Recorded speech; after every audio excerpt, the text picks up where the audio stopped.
moins spectateurs, mais plus actifs. Les jeunes de la République démocratique du Congo sont déterminés les uns et les autres se déterminent à jouer pleinement leur partition de la gestion de la chose publique. Ce dossier de la rédaction offre l'espace aux jeunes de l'Union pour la démocratie et le progrès social réunis au sein de la force grise DPS pour parler de leurs objectifs et des moyens pour parvenir à leur fin. Alain Boma, bienvenue.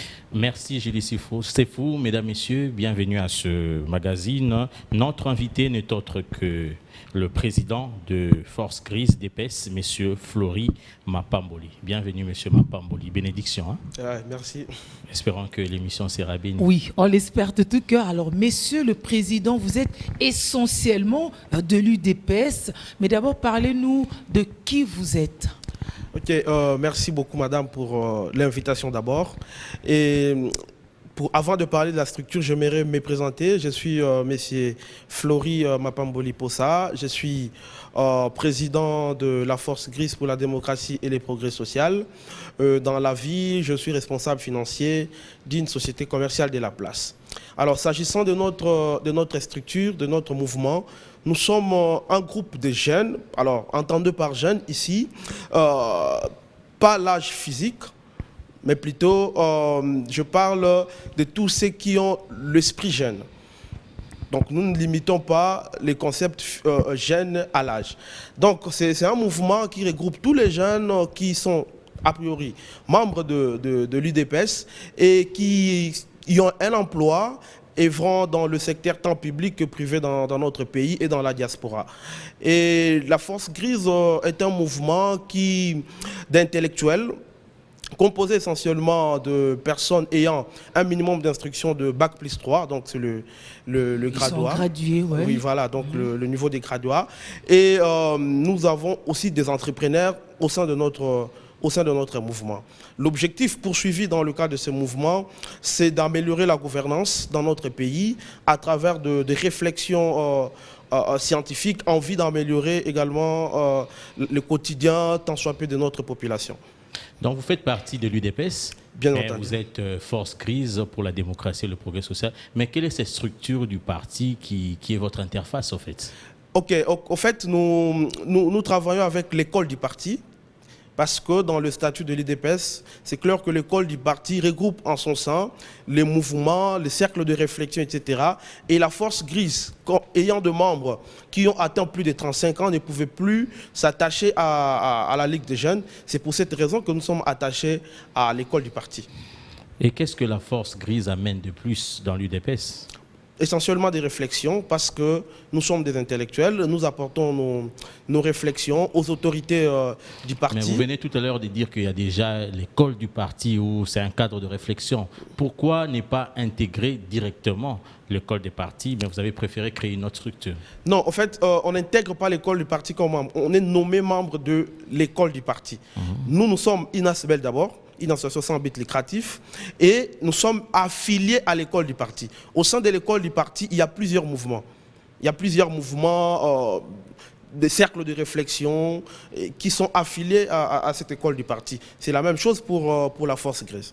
Donc c'est un tremplin pour vous, en vue d'être... de devenir membre partie intégrante de l'école du parti, c'est ça? Non, non, pas vraiment. Nous sommes membres de l'UDPS. D'abord, membres de l'UDPS. Tous les membres des Forces Grises ont leur carte de membre de l'UDPS. Sauf que vous êtes essentiellement intellectuel, employé, entrepreneur. Je ne le dirai pas ainsi parce que les mots intellectuels sont trop grands. Je pense que nous n'avons pas des épaules pour supporter ce mot-là. Vous n'êtes pas de la Houlgous. Non, nous sommes combattants comme tous les autres combattants. Mais pourquoi alors mettre un peu l'accent sur jeunes intellectuels, cadres, force grise? Apparemment, c'est comme s'il n'y avait pas des matières grises au sein du parti. Il fallait une force grise pour essayer d'avoir des très bonnes réflexions. Et c'est vous, justement? Non, pas vraiment. Je crois qu'il y a beaucoup de compétences au sein de notre parti. Et au niveau de l'UDPS, vous trouvez beaucoup de mouvements d'intellectuels qui œuvrent également, comme nous, pour essayer de faire des propositions d'ordre scientifique, d'ordre intellectuel, pour améliorer les choses. dans notre parti. Vous n'avez pas trouvé un autre nom, il fallait seulement Force Grise. C'est ça le problème? Ben, c'est ça le nom que nous avons trouvé, qui est adapté à notre objectif et à notre vision également. C'est ce qu'on va voir. Donc on va parler essentiellement de la Force Grise face aux enjeux de l'heure. Qu'est-ce que vous entendez par enjeux de l'heure? Alors, pour nous, les enjeux de l'ère sont des questions pressantes auxquelles il faut trouver des réponses immédiatement. C'est ce que nous entendons par enjeu de l'ère pour nous. Quel problème? Il y en a plein. Ce sont des problèmes d'ordre divers, notamment des problèmes économiques, des problèmes sociaux, on a des problèmes sécuritaires. Sur tous ces problèmes-là, il faut trouver des réponses immédiatement pour soulager tant soit peu la douleur ou la souffrance de notre peuple. Et ce sont les raisons qui ont poussé le chef de l'État à créer l'Union sacrée de la nation. Quel est votre entendement de cette vision? Alors pour nous, l'Union sacrée n'est rien d'autre que la matérialisation du vœu de notre peuple qui était celui de voir tous les Congolais unis comme un seul homme en vue d'améliorer son quotidien. Donc pour nous, c'est quelque chose qui a été fait pour que finalement on ait tout le monde, toutes les intelligences, qu'on ait toutes les idées, toutes les réflexions de tous les Congolais de tous bords, peu importe l'appartenance politique, pour que finalement on puisse ensemble trouver des solutions, de voies et moyens en vue d'améliorer les choses dans notre pays. Avoir tous les Congolais de tous bords, toutes les intelligences, tout de suite on se rend compte qu'on a affaire aux mêmes Congolais, des mêmes bords, des mêmes sillages. Ben alors la question c'est à quoi on peut s'attendre de ces animateurs qui s'avèrent être les mêmes? En fait, le tout part de la vision. C'est là le problème. En fait, ici, la vision, elle est toute différente de celle qui existait avant. La vision au niveau de l'Union sacrée est celle de mettre le peuple au cœur de toutes les préoccupations. Donc c'est de répondre aux préoccupations, aux problèmes de la population. Et là, il y a déjà quelque chose de bien concis, de bien clair sur lequel tout le monde, tous ceux qui viennent dans l'Union sacrée devront travailler. C'est quoi la chose? Eh bien, c'est le peuple d'abord. Ah, c'est le peuple d'abord. Mais ces peuples avaient déjà choisi ces représentants dont la majorité était déjà connue juste au début de la législature, mais finalement, il y a requalification. Sans le peuple Sans d'abord. le peuple d'abord. Non, pas, je n'aborderai pas la question sous cet angle-là. Il fallait retourner vers ce peuple d'abord pour avoir une nouvelle majorité. Alors, la réqualification de la majorité, c'est... Je vais d'abord fixer le contexte. Il y a eu une coalition qui s'appelait FCC Cash dans ce pays, de laquelle est sorti le gouvernement, qui nous a dirigés pendant 2 ans. Et nous avons tous vu que cette coalition-là ne permettait pas un fonctionnement harmonieux des institutions du pays. C'est dans ce cadre que le président de la République va convoquer les consultations nationales. Il a consulté toutes les couches sociales et politiques de notre pays. Et de ces consultations est sorti le vœu de voir la fin de la coalition FCC Cash. Tous ceux qui venaient dans ces consultations voulaient que le président de la République mette fin à cette coalition malgré sa bonne volonté, parce que si cette coalition a tenu, c'est grâce au président de la République, parce que vraiment l'UDPS n'en voulait pas. D'entrée de jeu, l'UDPS n'en avait jamais voulu. Non, je ne dirais pas les choses comme ça. Si vous aviez suivi le président AI de notre parti, l'honorable Jean-Marc Akabound, si vous aviez suivi le secrétaire général de notre parti, M. Augustin Kabouya, tous, à l'unanimité, ils avaient accepté à ce que l'UDPS travaille avec le FCC. C'est là justement que la liste semble exhaustive. Après eux ou avec eux, combien d'autres s'étaient alignés derrière la même vision? Tout le monde était aligné derrière cette vision-là parce que c'était le vœu du président de la République. Le président de la République voulait que l'on puisse travailler sous cette coalition FCC-Cash. Et vous verrez que malgré les humiliations subies, le président est resté droit dans ses bottes et il a accepté à ce que la coalition continue, que le gouvernement d'union, le gouvernement de coalition FCC-Cash puisse continuer à travailler. Et c'est ce que nous avons vécu jusqu'à la fin de cette coalition, je crois au mois de décembre dernier. Mais ce qui s'est passé dernièrement avec la requalification de la majorité en plein mandat, est-ce que vous ne craignez pas que ça se passe aussi, parce qu'on a encore 2 ans, si d'autres députés, parce que la Cour constitutionnelle venait de dire que le mandat du député national est non impératif, si pendant les deux mois qui restent, les députés changeaient de camp, changer de majorité. On passerait de réqualification à réqualification. Voilà, donc c'est ce que moi j'appelle le mercato politique. Écoutez, la Cour constitutionnelle qui est chargée de statuer sur les questions qui relèvent de la Constitution a déjà tranché là-dessus.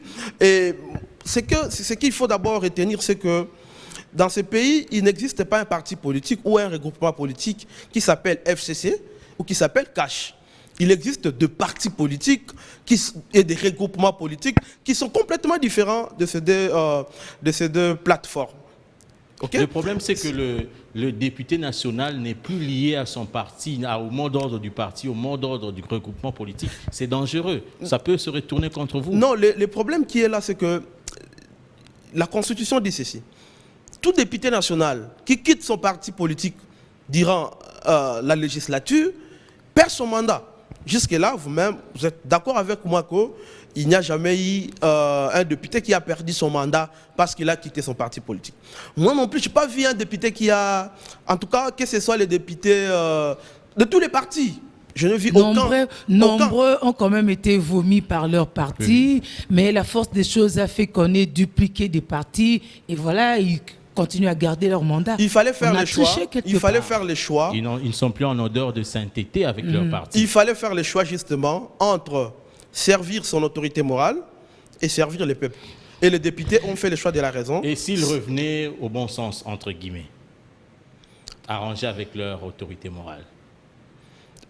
Non, mais ça, c'est pas un problème. En fait, arranger avec l'autorité morale, aujourd'hui, bon, comme vous aimez utiliser ces termes-là, aujourd'hui, l'autorité morale, c'est le président Félix. Vous, sur ce plateau. Donc vous avez repris les termes aussi. Non, moi, je crois que je ne suis vraiment pas familier avec ces termes-là. Moi, je préfère qu'on parle des présidents de partis politiques, qu'on parle des secrétaires généraux de partis politiques. C'est ce que Force Grise a préconisé jusqu'ici, parce que le mot est toujours chez nous, il n'existe pas d'autorité morale. Même moi qui suis le président de l'association, on ne m'appelle jamais autorité morale. Je ne suis pas au-dessus des amis. Je suis un représentant du mouvement, mais je n'ai pas qualité de me considérer comme le super membre de la Force Grise. Donc, ça n'existe pas dans la Force Grise. L'Union sacrée de la nation n'a pas aussi d'autorité morale. Normalement, au niveau de partis politiques, au niveau de ces regroupements, cette coalition gouvernementale, le terme est quand même employé. Okay? Le terme est employé, on parle d'autorité morale parce que le président de la République au-dessus de la mêlée, il ne peut pas être président d'un parti politique, il ne peut pas appartenir à un quelconque parti. Donc, il est au-dessus de la mêlée. Il est considéré comme autorité morale, mais moi je ne l'ai jamais entendu lui-même dire qu'il est autorité morale. Mais c'est rare, ce sont toujours les autres qui le disent. Mais maintenant, voilà. On a envie de savoir si vous, en tant qu'Union pour la démocratie et le progrès, il y a la démocratie, il y a le progrès, si vous êtes à l'aise par rapport à cette situation-ci, c'est que la jurisprudence pourrait faire que désormais, un candidat qui veut se présenter aux élections n'aurait plus forcément besoin d'avoir un label politique, n'est-ce pas, le consentement du parti, parce que ce qui peut arriver, c'est que après qu'il soit élu, il peut changer de camp selon le gré, selon les motivations, selon sa poche, selon son ventre. Comme je vous l'ai dit tout à l'heure, moi je n'ai pas appris qu'il y a eu un député national qui a quitté son parti politique. Ça c'est de un. De deux, bon, pas quitter le parti, mais changer de camp, n'est-ce pas? Quand on parle de la coalition FCC pour faire partie de l'Union sacrée pour la nation, on a complètement changé de bord. Si c'est pour l'intérêt du peuple, j'encourage. Mais qui définit l'intérêt du peuple? C'est qui le peuple? Le peuple est celui qui avait été représenté lors de consultations initié par le président de la République à travers ses représentants. Il y a eu toutes les forces politiques. Vous avez vu même les Chegué. Même les Chegué ont été reçus. Les hommes politiques ont été reçus, Pourtant, la société civile a été reçue, le mouvement de jeunes ont été reçus. Les Chegué ne participeront jamais à la chose publique, mais ils ont été reçus. Non, mais quand même. non, madame, écoutez, je vais vous dire une chose. Allez-y. La voix d'un Chegué et la vôtre comptent de la même manière. Ok. Est-ce que les Chegué avaient aussi préconisé qu'il y ait l'union sacrée? Parce que tout on met sur le dos du peuple. Est-ce que quand le peuple est passé, le peuple avait dit qu'il fallait une union sacrée ou le peuple avait dit qu'il fallait que la coalition cesse? Qu'est-ce que le peuple avait dit? C'est ce qui s'est dégagé de ces consultations-là. Le président de la République a eu à faire une synthèse de toutes les propositions, de tous les mémos qu'il a reçus de toutes les forces politiques et sociales acquises au changement. Et de toutes ces consultations, il s'en est sorti une volonté ferme de mettre fin à la coalition FCCK. Par preuve, madame, quand le président de la République a mis fin à cette coalition, c'était la liesse générale. Est-ce que vous avez vu les gens marcher? Avez-vous vu de gens se lamenter pour dire pourquoi le président de la République a mis fin à cette coalition? Vous parlez de la liesse, vous avez des chiffres. Les uns s'attendaient peut-être à une euphorie, mais qui n'est jamais arrivée quand même. Hein. C'est pour ça que liesse, j'y mets quelques pincettes. Moi, je vécu cette euphorie-là. Oui, le jour où le président de la République a prononcé ce discours, je venais de mon travail, j'étais vers l'avenue des Huileries, et j'ai vu comment les gens étaient dans la joie. Nous sommes à combien de personnes à Kinshasa et combien c'était autant éclaté? Les échos qui nous sont parvenus de province laissent entendre que tout le monde était content de cette décision-là de mettre fin à la coalition FCCK. Parce qu'à la base, madame, vous êtes aussi congolaise comme moi, vous aviez vu comment les choses se sont passées. On ne pouvait pas gouverner dans ce climat-là. C'était un climat malsain qui ne permettait pas à ce qu'on puisse trouver des solutions aux problèmes des Congolais. On devait tous les jours parler des conflits, parler de mésententes qu'il y avait entre les acteurs politiques du CACH et du FCC. Et ça, c'est complètement inacceptable. Oui, monsieur Flori Mapamboli, une des causes de ces mésententes, et même voire même de la disparition de la coalition FCCK, c'était le manque d'organisation.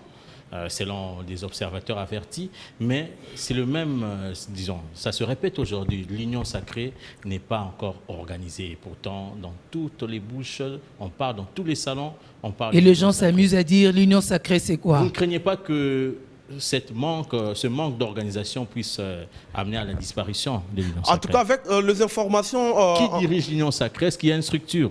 Je ne pense pas. Avec les informations à ma possession, il y a eu des équipes, il y a eu des commissions ad hoc qui devaient travailler sur les programmes du gouvernement d'Union Sacrée, qui devaient travailler sur le fonctionnement même de cette structure, mais aussi des animateurs qui devaient gérer cette structure. Ça, ce sont des informations que j'ai eues auprès des sources sûres. Donc, de ce côté-là, vous pouvez vous tranquilliser. Sachez qu'il y aura une organisation. Mais c'est clair que les animateurs sortiront de ceux qui font partie de l'Union Sacrée, même s'il y a des profils.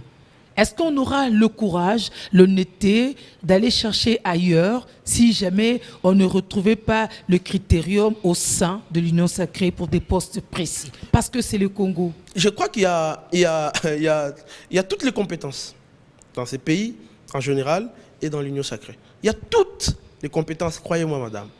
Le problème, c'est la vision du chef.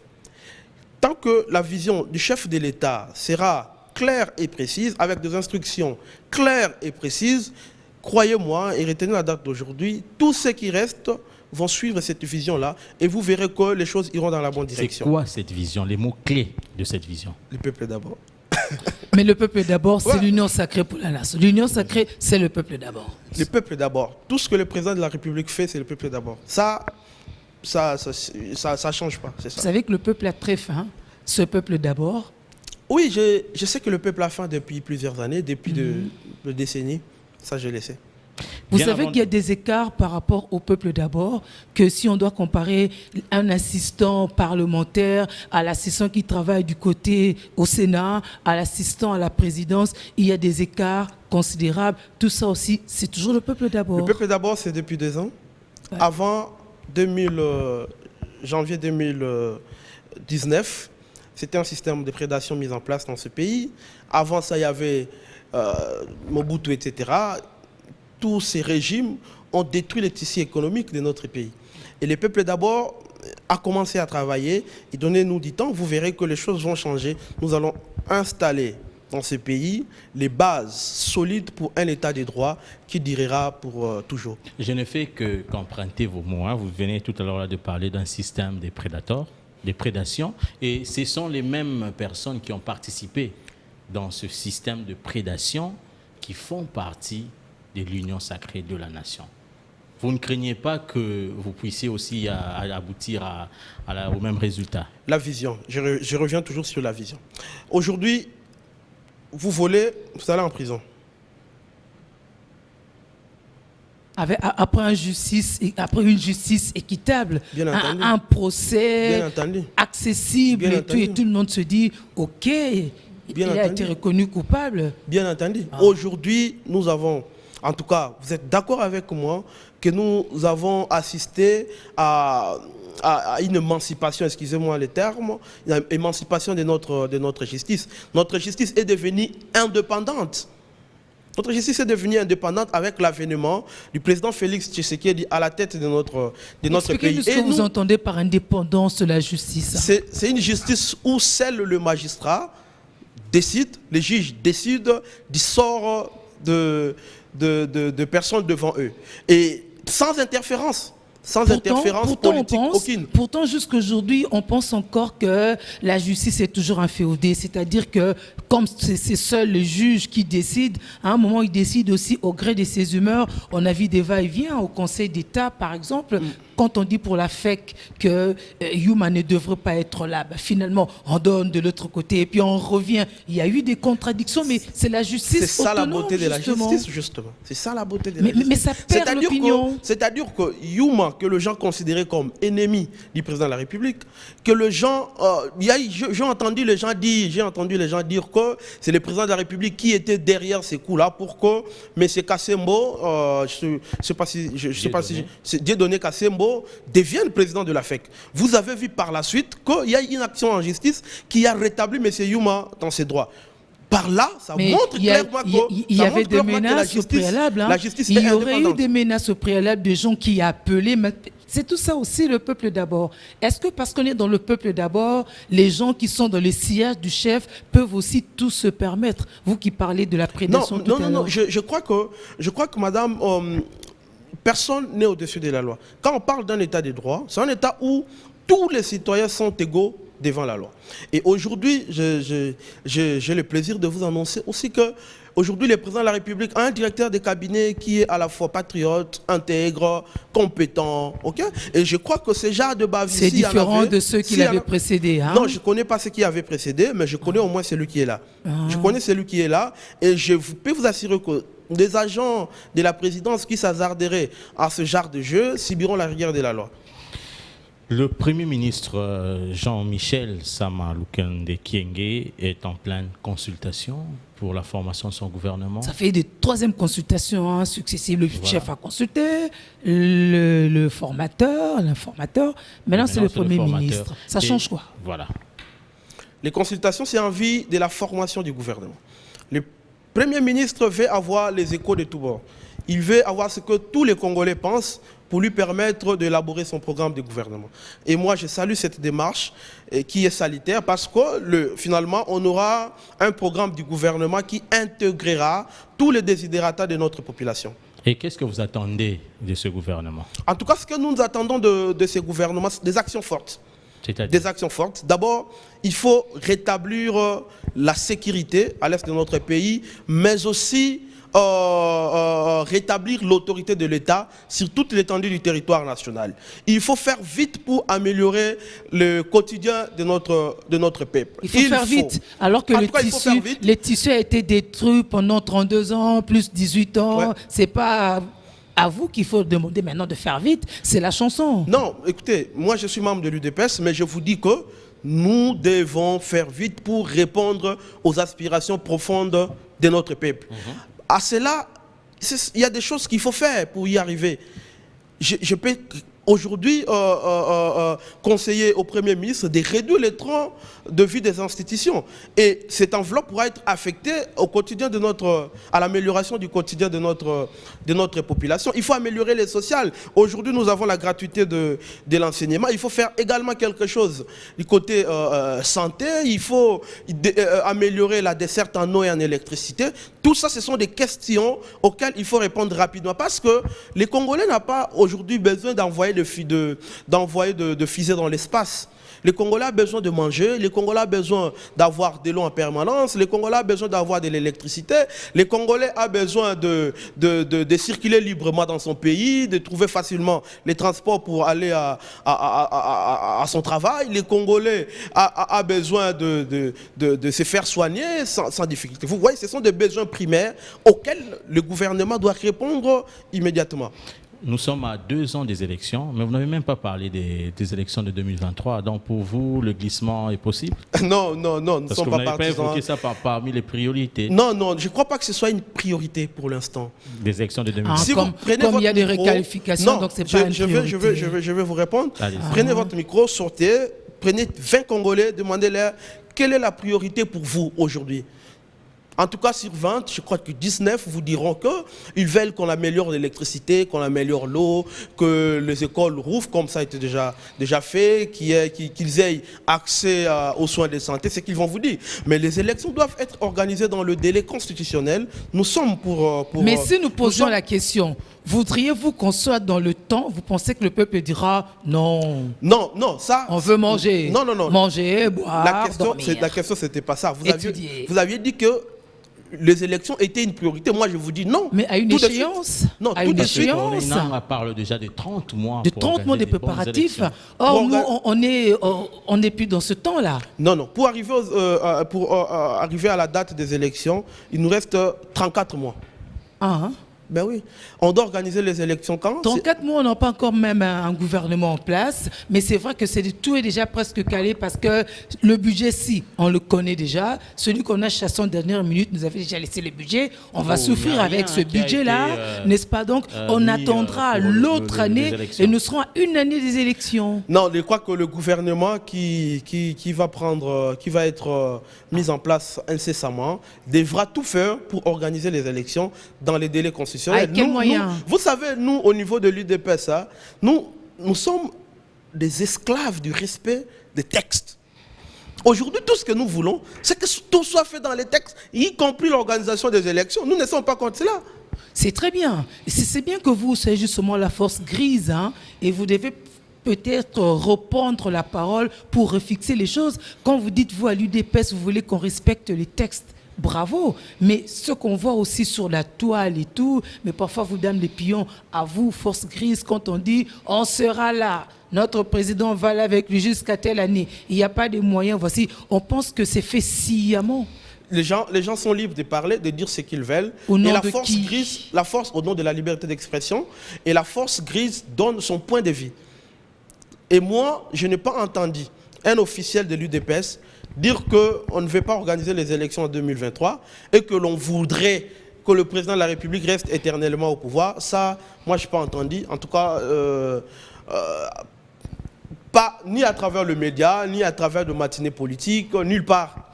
Il faut qu'on vous amène ces propos-là pour que vous réagissiez. En tout cas, d'un officiel, du président Jean-Marc Kabound ou du secrétaire général Augustin Kabouya, si vous me les ramenez, c'est en ce moment-là que je vais vous répondre. Justement, vous parlez du secrétaire général Augustin Kabouya.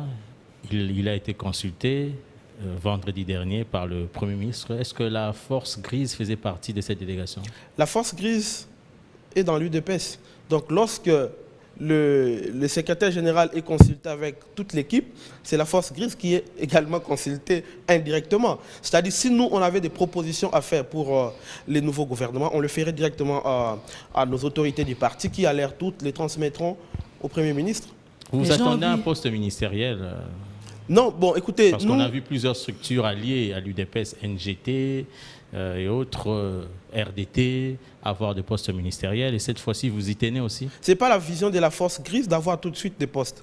Ce n'est pas ça dans notre vision. C'est pour cette raison que nous ne recrutons que ceux qui ont de l'emploi et des entrepreneurs. Dans force grise, il n'y a pas de chômeurs. Donc Alors, ceux qui cherchent le poste sont chômeurs. Hein? non, non, non, c'est pas ce que je dis. Ce que je dis, c'est que notre vision, ce n'est pas d'avoir des postes tout de suite. Mais nous avons l'expertise nécessaire. Si on nous propose un poste, on va l'assumer et de la meilleure manière qui puisse exister. Bon. Mais Soyons ça concrets. ouais. On proposait à M. Flory Mapamboli d'être ministre des Finances parce que vous êtes expert en finance. Quand vous avez déjà votre emploi, vous allez accepter? Je prends parce que c'est servir mon pays. Mais si on ne me les donne pas, je ne me plains pas.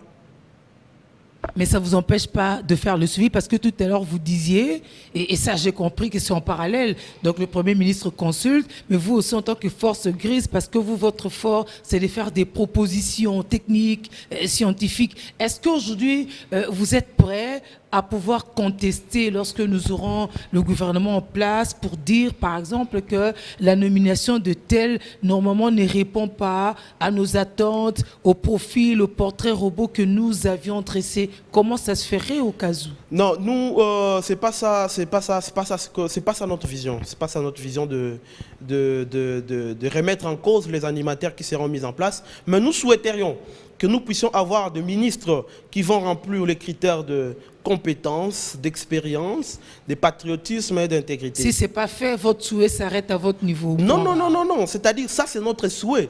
Mais nous ne pouvons pas forcer la main des autorités. Je crois que j'ai suivi le Premier ministre, il est sur la même longueur d'onde que nous. Il a également énuméré le même critère de choix pour les prochains membres du gouvernement. Et je leur fais confiance. Je fais confiance au Premier ministre, je fais confiance au Président de la République qu'ils feront le bon choix pour le bien de notre peuple. Une confiance sans contrôle, c'est ça la confiance? Non, ce n'est vraiment pas ça. Mais nous, vous savez, hein, même si on a aujourd'hui les personnes les plus douées du monde au gouvernement, dans ce pays, moi j'ai entendu, on a tous vécu l'époque de gouvernement des technocrates, avec l'ancien Premier ministre, M. Matata Mponyo. Mais je crois que ce gouvernement-là n'a pas répondu adéquatement aux aspirations du peuple. Aujourd'hui, il faut toujours lier les critères de compétences à l'intégrité. Moi, je connais beaucoup de savants, beaucoup de ministres FCC qu'on appelle des savants, mais qui ne sont pas... dont l'intégrité n'est pas... Seulement vous connaissez à l'UDPS ceux qu'on appelle savants mais qui sont intègres. Non, nous, même à l'UDPS, nous avons condamné aussi des actes de certains de nôtres qui s'est lancé dans le... Comme qui par exemple?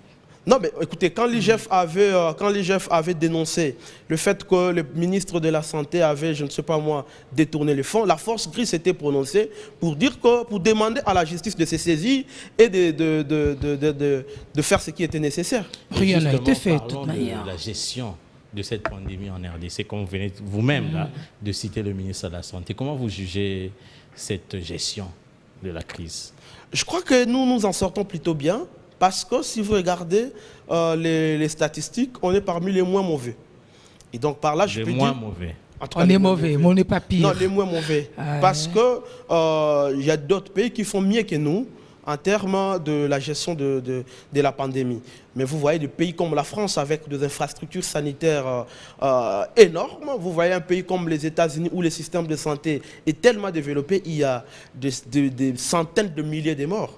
Chez nous, il n'y en a pas. Et donc, par là, je peux dire que la pandémie a été bien gérée. Par là, je m'en vais féliciter le professeur Mouyembe et toute son équipe. Mais donc, aussi... vous n'êtes pas de l'école de ceux qui disent « Dieu merci, c'est grâce à Dieu ».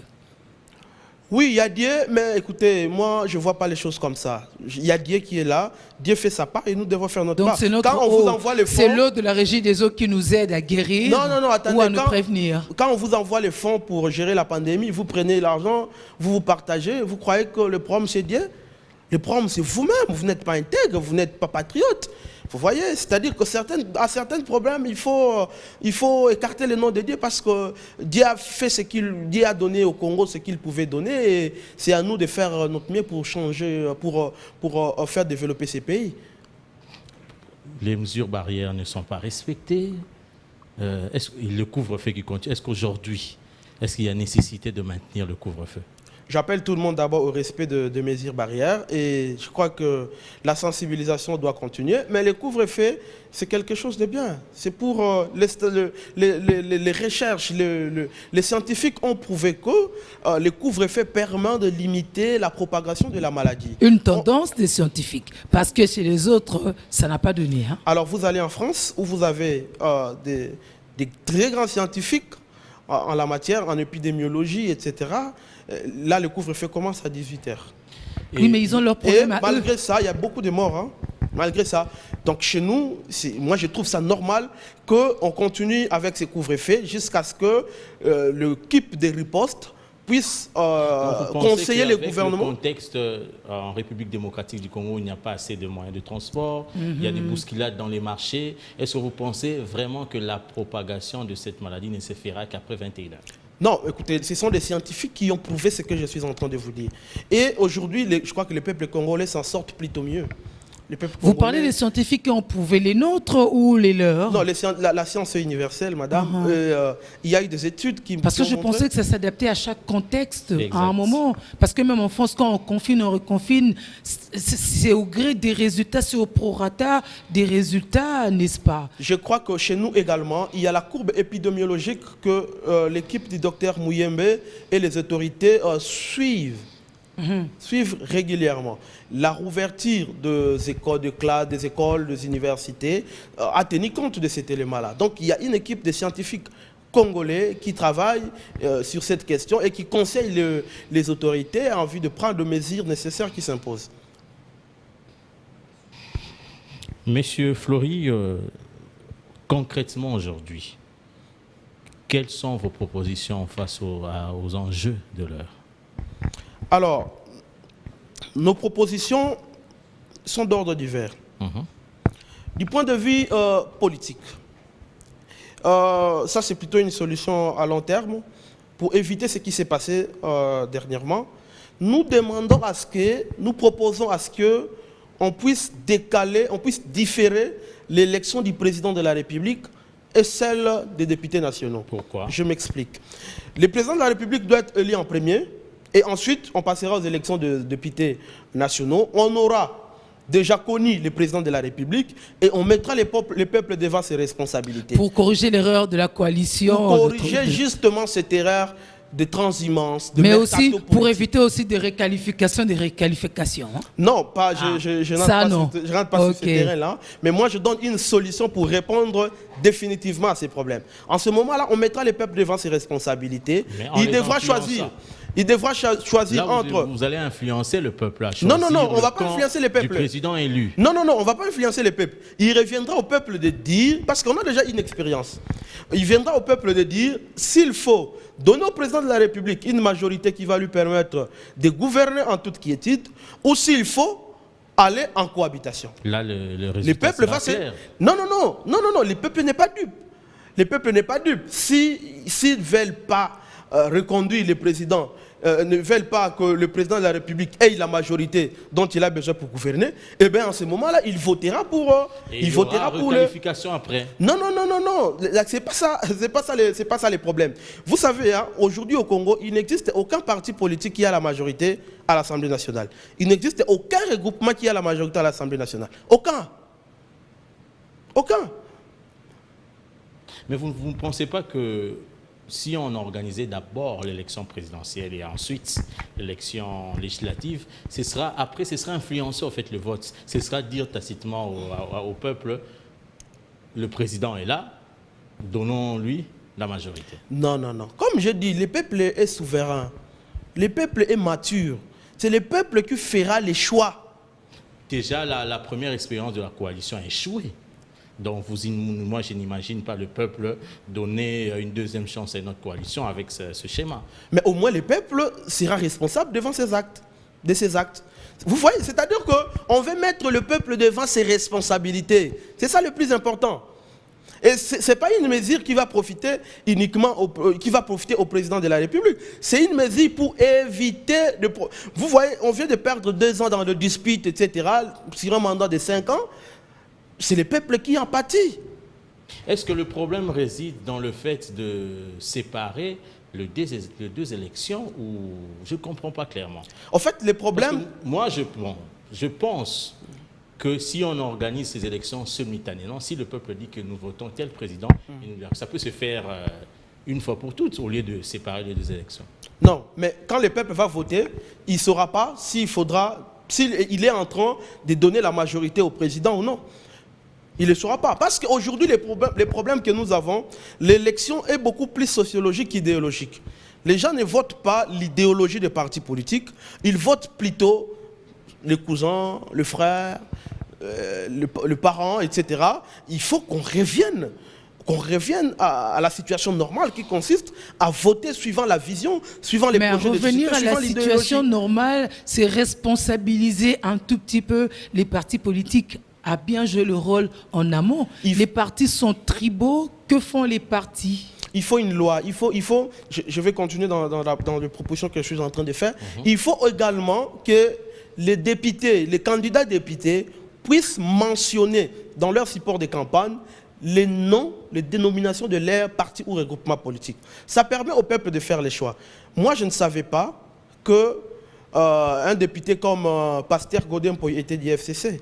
Je ne savais pas qu'un député comme Papa Molière était du FCC à l'époque. Donc vous êtes en train de nous dire pour qui vous avez voté? Non, moi je n'habite pas Lukunga.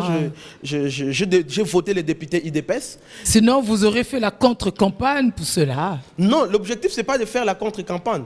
L'objectif, c'est de faire accepter son projet au peuple. Oui, mais parce que vous avez dit que c'est sur des bases sociologiques. Il y a des affinités. Ceux qui aiment tel et tel autre voteront pour. Non, mais écoutez-moi, madame. Est-ce que vous avez l'impression que les candidats font leur campagne sur base d'un projet aujourd'hui au Congo? Mais c'est le rôle des partis politiques, justement. Voilà, maintenant, il faut que cela soit encadré aussi par la loi. Il y a la démagogie au préalable. Il faut que cela soit encadré par la loi. Il faut que cela soit encadré par la loi.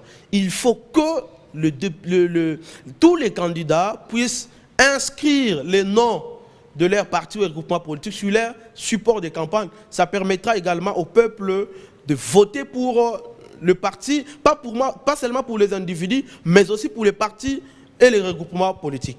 Alors ça, c'est notre première proposition du côté politique, mais il y a plusieurs propositions. Okay? Donc aujourd'hui, il faut rapidement trouver une solution à l'insécurité qui sévit dans l'ouest de notre pays. Il faut que le gouvernement fasse le nécessaire. Et c'est pourquoi nous demandons, en tout cas en tant que force grise, nous demandons l'appui de la communauté internationale. Parce que ce qui se passe à l'est, c'est du terrorisme. Mais nous sommes souverains. Non, écoutez, il y a au niveau du Sahel, aujourd'hui c'est en Afrique, au niveau du Sahel, le problème de terrorisme n'est plus un problème national, c'est un problème international. Parce que les mêmes terroristes qui tuent à Beni sont peut-être les mêmes qui tuent au Mali, sont les mêmes qui tuent au Burkina Faso, sont les mêmes qui tuent au Nigeria, vous voyez. C'est-à-dire que c'est tout un réseau qu'il faut combattre avec toute une synergie de forces, mais aussi avec l'appui de partenaires internationaux. Est-ce que si nous-mêmes déjà on faisait un peu de toilettage dans nos forces armées et tout, nous ne serions pas à même de contrer déjà quelque part la situation plutôt que d'attendre à chaque fois des biscuits, des bonbons de l'extérieur? Non, on n'attend pas les biscuits et les bonbons de l'extérieur. Je crois que le gouvernement va jouer sa partition, c'est-à-dire il faudra bien payer nos militaires, il faudra les équiper, il faudra acheter le matériel de guerre, etc. Ça, c'est ce que notre gouvernement est censé faire. Mais aussi sanctionner sévèrement tous les officiers qui travaillent en connivence avec ces groupes, parce que selon certains analystes, c'est que le conflit est entretenu par les Congolais, par certaines autorités qui se trouvent être à Kinshasa et dans certaines villes du pays. Et donc il faut qu'un travail au niveau des services de sécurité et des renseignements soit fait pour interpeller ces gens-là et les punir sévèrement conformément aux lois de notre pays. Que pense la force grise de l'installation de l'état-major à l'Est? Quelle est votre orientation, votre proposition? En tout cas, c'est C'était une promesse de campagne du président de la République. Je crois qu'il finira par la réaliser comme il a promis. Je connais au moins un tout petit peu le président et ce n'est pas un démagogue. Il a promis et je crois qu'il fera de son mieux pour résoudre ces problèmes-là. Et je suis sûr et certain que ces problèmes occupent au plus haut niveau le chef de l'État et il travaille jour et nuit pour répondre à ces problèmes-là. Vous pensez qu'installer le quartier général de l'armée dans l'Est va résoudre ce problème? En fait, l'objectif derrière tout ça, il est pédagogique. On veut montrer à la population de Beni qu'elle est accompagnée, elle n'est pas abandonnée, qu'il y a tout le pays derrière elle, que toutes les autorités, que l'armée se mobilise pour trouver des solutions à ces problèmes. Votre dernier mot, votre mot d'espoir, votre exhortation. Merci beaucoup de l'invitation. Nous, au niveau de la force grise, nous sommes en train de penser que les problèmes du Congo seront résolus avec l'apport de tous les Congolais. Donc il faut que tous les Congolais se mettent ensemble, qu'on mette de côté nos divergences, nos appartenances politiques pour résoudre les vrais problèmes qui sont nos problèmes à nous tous, à tous les Congolais sans exception. Parce que quand il n'y a pas d'eau dans mon quartier, c'est l'eau qui manque à tous les Congolais, y compris les membres de la MOUCA, du FCC, du CACH, etc. Monsieur Flory Mapamboli, je rappelle que vous êtes président de la Force Grise d'EPES. C'est une structure membre de l'Union pour la démocratie et le progrès social. Merci d'avoir répondu à notre invitation. Je vous remercie. Et merci de revenir. Hein? Merci. La collaboration continuera certainement. Merci Julie Sefou. Merci Alain Boma. Merci à vous, madame, messieurs. À très bientôt sur B1.